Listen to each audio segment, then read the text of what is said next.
The Capital-to-Labor Liquidation.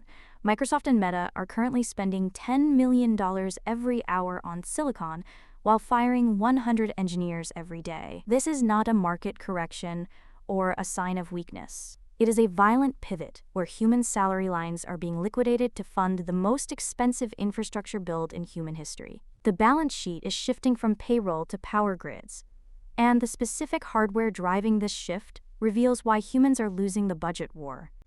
The proprietary silicon moat. We have moved past the era of buying off-the-shelf chips to the age of the custom foundry. In the last 30 days, internal spending reports show that over 60% of this $700 billion Capex is flowing into proprietary silicon and dedicated nuclear power agreements. These companies are no longer software giants. They are industrial utility providers. They are building a physical moat that costs more to maintain than the entire workforce of the Fortune 500. This is a one-way door. Once you commit hundreds of billions to physical assets, the pressure to extract margin from the remaining workforce becomes absolute. This pressure is manifesting in the most surgical workforce reduction we have ever seen. Liquidating the legacy engineer. These 92,000 layoffs are not targeting middle management anymore. They are hitting the very software engineers who built the previous era of the cloud. The industry has a surplus of builders but a deficit of architects who can manage decentralized clusters.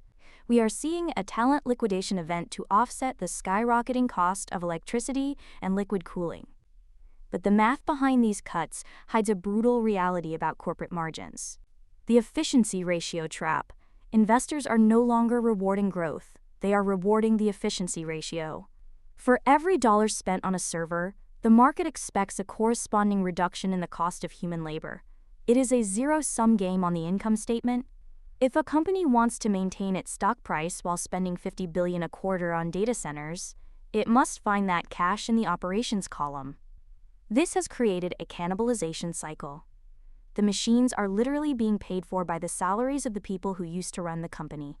It is a forced evolution, where the cost of entry to the top tier of tech is now so high that only 3 or 4 companies can even afford to play. This leads us to the terrifying conclusion about the future of the tech career, the talent-to-compute pivot. The 2026 paradox proves that we have entered the era of the talent-to-compute pivot.